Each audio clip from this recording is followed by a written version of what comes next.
Hello, everyone. Does the mic work? Yes. So, guys, just come here.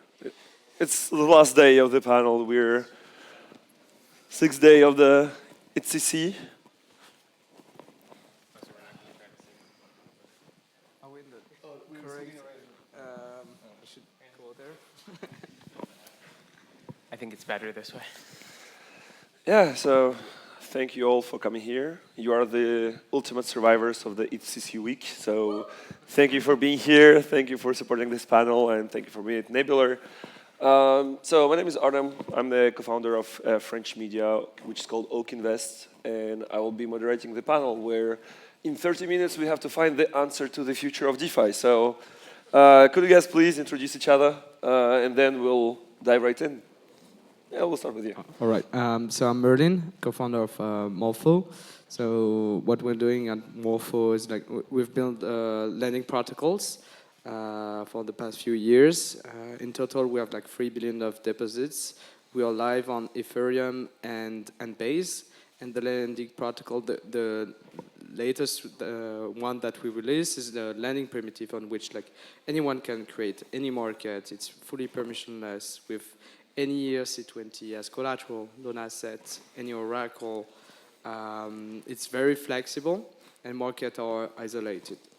That's it in a few lines. Cool. Hi, everyone. Thanks for coming. I'm Ryan, co-founder of Plaza Finance. We build more sustainable and composable financial products.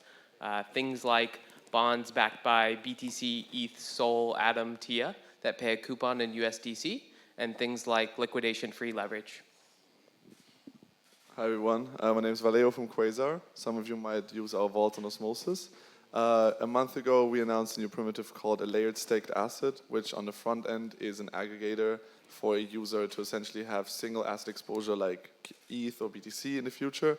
And on the back end is essentially an automation layer for generating yield on different yield destinations. Well, thank you guys. As we've seen, we are at the Cosmos conference, so let's start right in by talking about interoperability. So interoperability has always been a huge issue in the crypto ecosystem. We have many chains, L1s, L2s. We have many protocols which are based on various chains. And so we have all this fragmentation of liquidity, various interest rates that go from one chain to another. And basically users hop from one chain to a new chain that just launched and had like 2,000% API.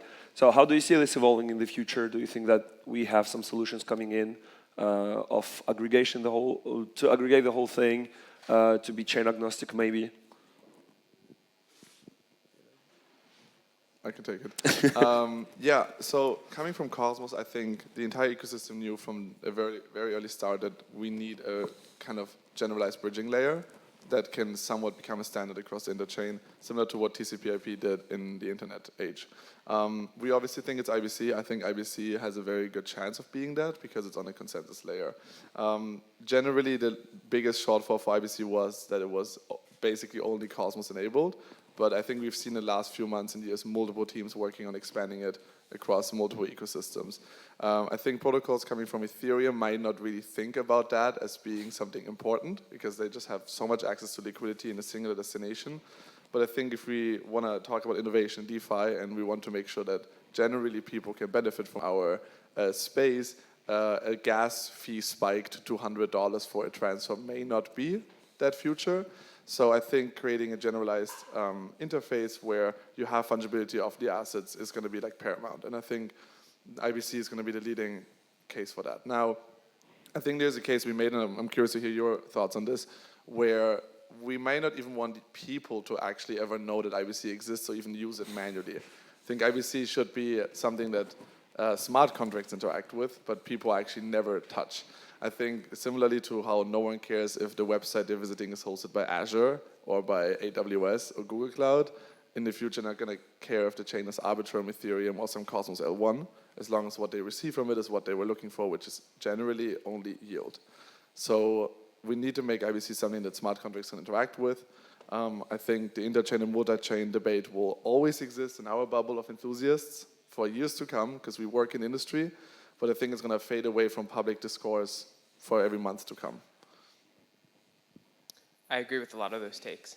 Maybe a spicy take for the Cosmos community is I think a lot of DeFi platforms probably don't need to care about interoperability.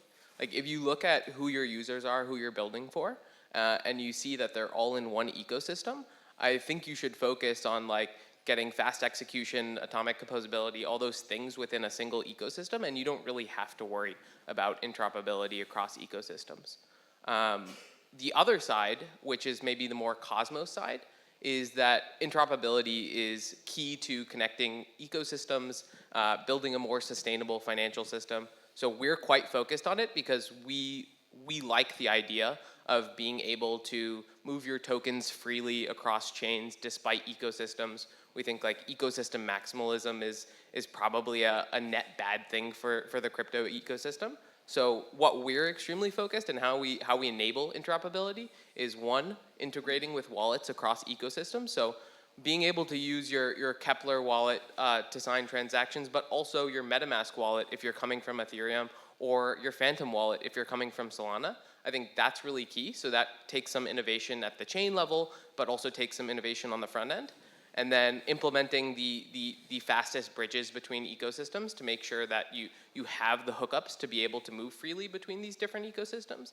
I think all of these are table stakes, but at the end of the day, like what you need to do is build products that appeal to users across different ecosystems. So not just Cosmos-focused products, but products that like ETH users are really excited to use and Solana users are really excited to use, if you're going to be a platform that's trying to be cross-chain and interoperable between the different chains. So we're more on the Ethereum ecosystem, so we'll have, as I said, on Ethereum and Base. We just deployed like 3 weeks ago, something like that.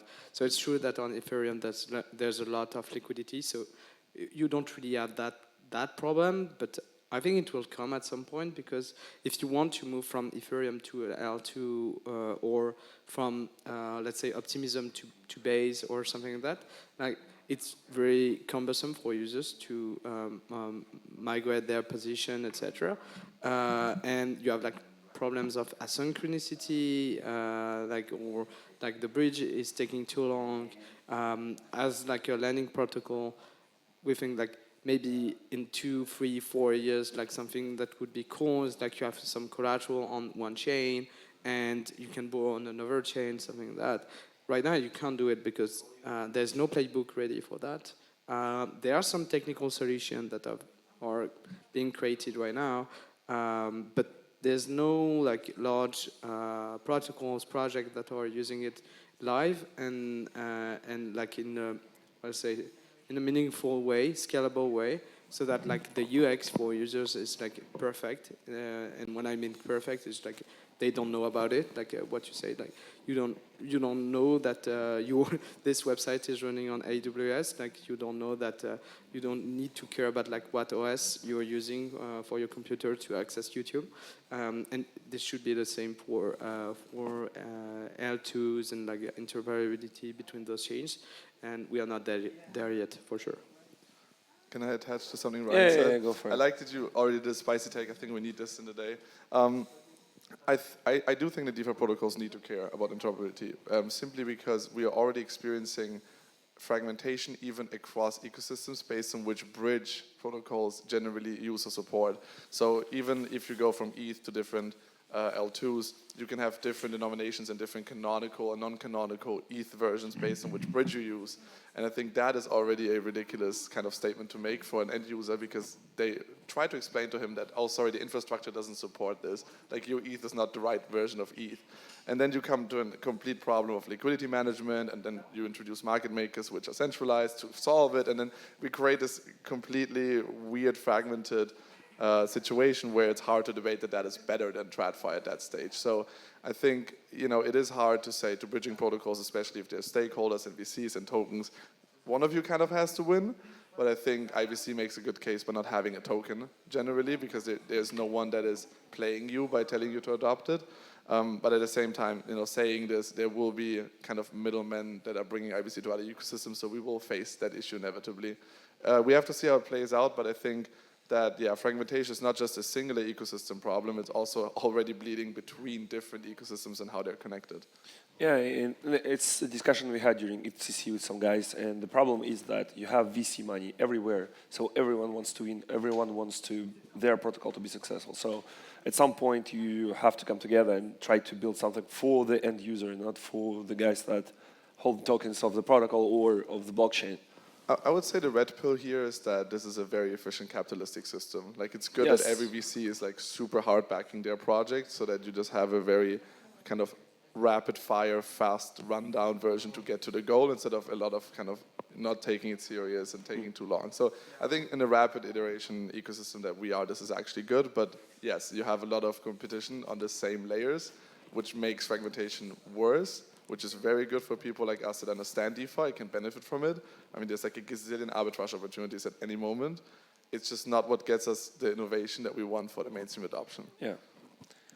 I really like IBC. I think it's great, but I think it's unrealistic to think that other ecosystems outside of Cosmos will like fully adopt IBC as the canonical form of interoperability between their chains and Cosmos chains. Like, there are some really innovative fast bridges that are coming to market soon that are not doing IBC.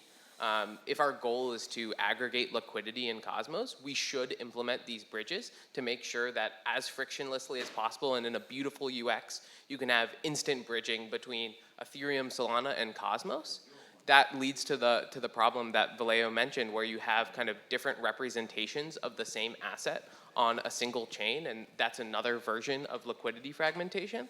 I think the way you can implement all these great new innovations in bridging without fragmenting liquidity is doing something like the osmosis alloyed asset model, where you basically have one pool of similar assets. Maybe they're bridged from different ecosystems. For example, Arbitrum's representation of ETH, mainnet representation of ETH, Optimism representation of ETH.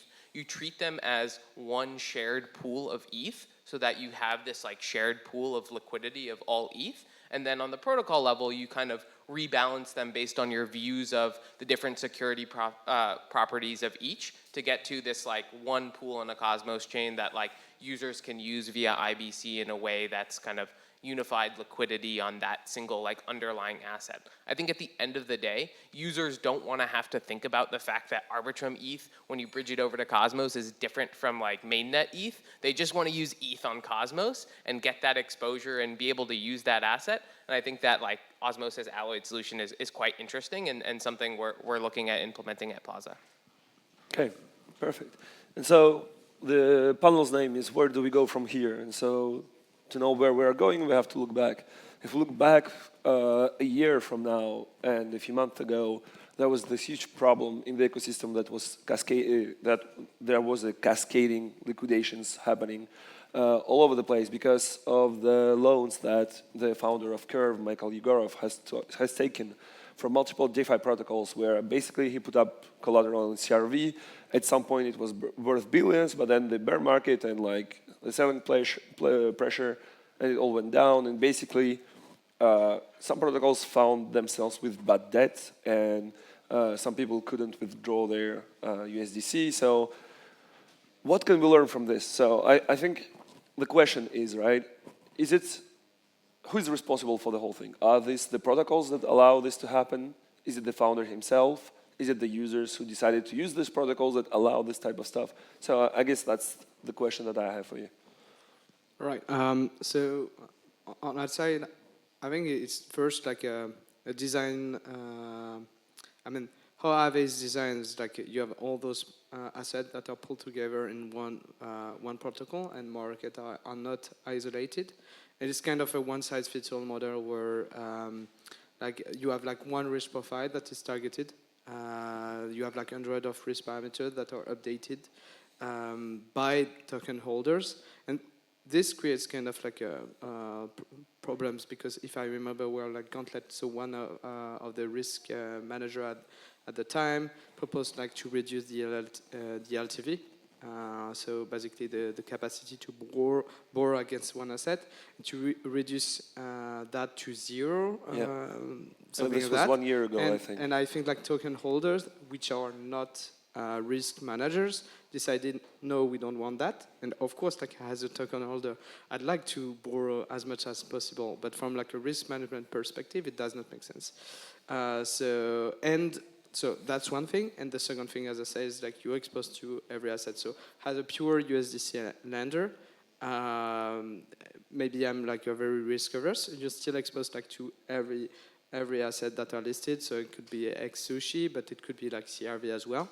And so if there's some bad debt on because of like a very large borrowers that did not repay his debt in time, then you are exposed to that bad debt. And so to me, it's mostly like the Aave's design and the thing that how risk management is built into that protocol is not correct. And our approach at Morpho is like you have those isolated markets, so you're really exposed to one pair, and that's it. And the risk management is not enshrined at the protocol level. It's like it's a layer on top where you have risk curator that can manage vault and deploy capital of the users into like the relevant market. And so you can, one risk curator could have like a USDC vault that is really risk averse, depositing money on blue chip, and one that is like very degen, depositing funds into like a very risky market. And this way you kind of isolate the risk, and you then don't end up like in a situation where all users are exposed to just one large player that kind of did something wrong. Yeah, I think, so one, I think founders should be more community aligned. I like Curve as an ecosystem, but I don't think this was like a good thing for the founder to do. I think on top of that, this was kind of a DeFi noob error.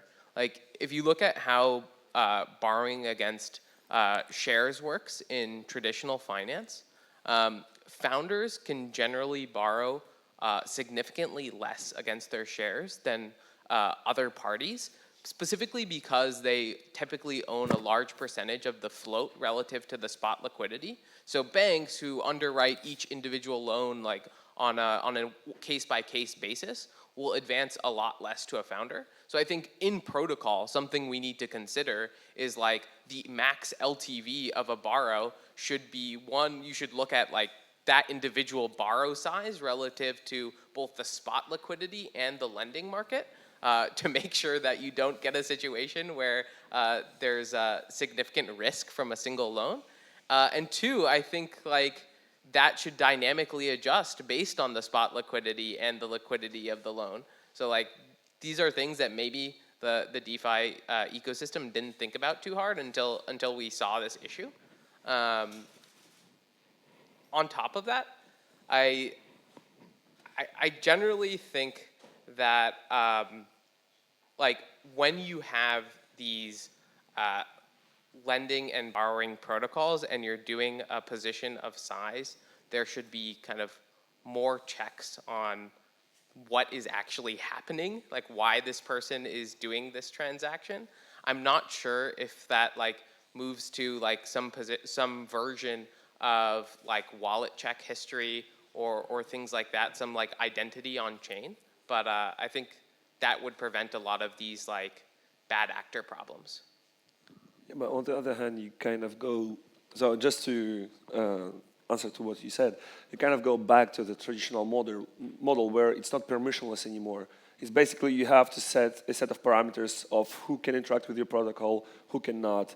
This guy can do this, and this guy cannot. So I think if we want to stay in the permissionless way, right, you have to consider the risk parameters and then set it up for your protocol. But if you go in a case-by-case basis, we just go back to the TradFi, where you have to have a set of criteria in order to be able to do something. By no means am I suggesting we go back to TradFi. I think the permissionless model works if you consider all the edge cases. I think when it comes to founders that hold a large percentage of the float, I think things like in-protocol checks, like maybe you have, it's permissionless unless you're doing a trade for like you're a top 5 holder of assets or something like that built in protocol. It's still permissionless, but like maybe there needs to be like governance on opening a position of that size. Yeah. Something like that. And then on the other hand, you don't want the founder to dump the tokens, basically, because you know this meme like who sold. Most of the time, it's the founder's team. So I think you have like this. In French, we say la peste et le choléra. So it's basically you have to choose between the two evils, where you either have to see the team sell in order to fund their operations, whatever, or take a loan against the collateral, which has resulted in basically him selling today. So I think it really shows you where he thought the value of those tokens was. Spicy again. I think both things you guys said are completely correct. Like, I think not having all the collateral in one pool is a very smart idea, and I think having lower limits on how much you can borrow as a founder as well. But I think that on a higher level, what we just have to acknowledge is that this is a very young space, and it's very weird. This hasn't happened before in any industry, that you have essentially public companies from the get-go, right? Like usually you have a very long private period, but in crypto, essentially, the second the token is out, you're essentially somewhat mini IPO'd. So we have the situation where, yes, DeFi is incredibly mature in complexity, but it's very immature in experience about that complexity and kind of ability to really reflect back. And so the responsibility, it's hard to point who's at fault to your question. I think it's a mix of things, but I think the main thing to acknowledge is just that this is a very young industry, and it is crazy to IPO projects from the get-go, and you will run into super weird situations with that. yeah. And this is just something where everybody needs to be careful with leverage and with borrowing. But yeah. I think crypto has been quite a thing because it's hard to create a profitable protocol from the get-go. So I think the easy solution is just to create a token or to allow people to invest in this token and then sell it to them. So just to get like the initial capital to run the whole thing. We're basically an industry of Ubers. Yes. Like Uber has been unprofitable for 15 years and Yeah. now just made like its first profit, but its stock has been, I mean, considering where investors entered and also public investors, quite up. Like we're just an industry of Ubers. There needs to, we're gonna keep spending on incentives and growth for years to come.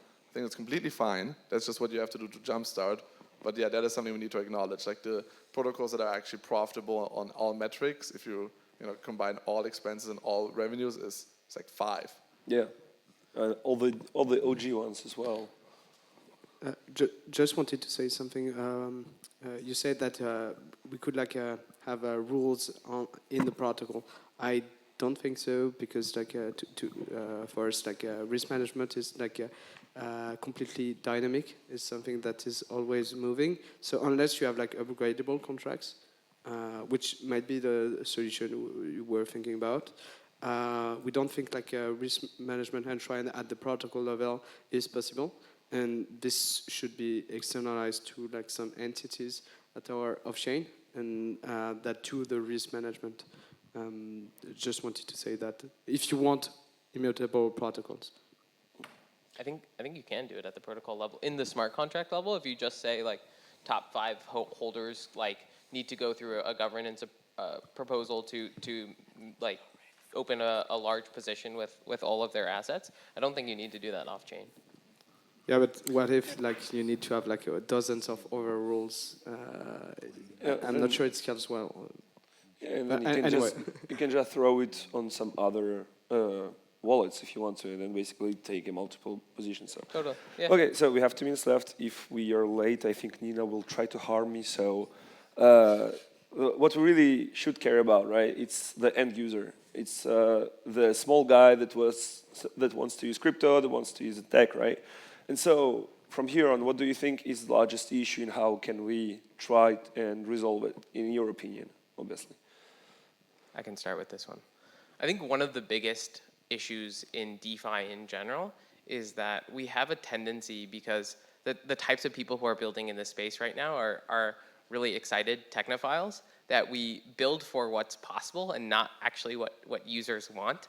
I think we got started because we saw some DeFi products like perps had great product market fit, but were maybe not sustainable for users. It's very easy to get liquidated.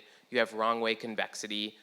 So we wanted to build a more sustainable leverage product. On the flip side, we also saw that like lending markets were generally not composable. You didn't get a liquid token for entering like a lending position. So we wanted to create a bond, and specifically one that pays a coupon in USDC, because we felt like, one, that's like easier to comp to yields in traditional finance. So both of our products kind of were birthed out of like seeing some problems that existed and not building for what's necessarily like, oh, we can build this, so we're gonna build this, but like targeting very specific issues. I think a lot of protocols fail to kind of get a significant user base because they're like, oh, we could do this cool thing in like some vault strategy, but like users don't actually care. So I think like for us as an industry, I think we should be much more focused on like delivering great sustainable products for users rather than introducing new products that are cool for hedge funds who maybe will trade it in small size, or cool because you can make it exist but no one actually wants to use it. Yeah, I think you're completely right. I think there's a lot of complex products, and we're gonna keep building complex products for a niche group of people. But I think that what we agreed on the smart contract and on the interoperability layer, that people maybe shouldn't actually use the bridges themselves.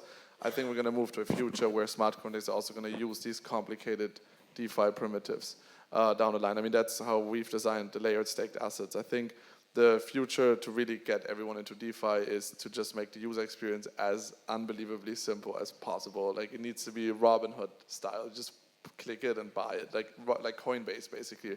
Right? If you think about user experience, we have user experience product market fit on sexes. From the user perspective, for sure. I mean, millions of users across the world. Binance and Coinbase is known by everybody.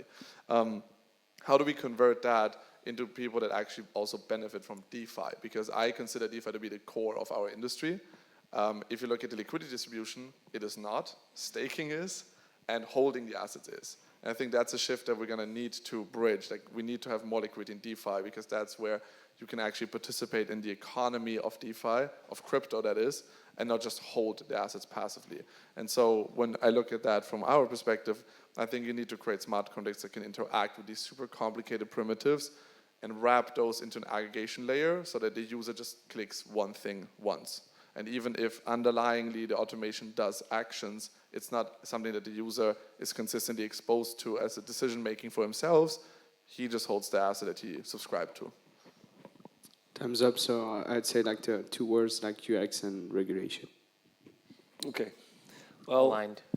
guys, please give it up for the speakers.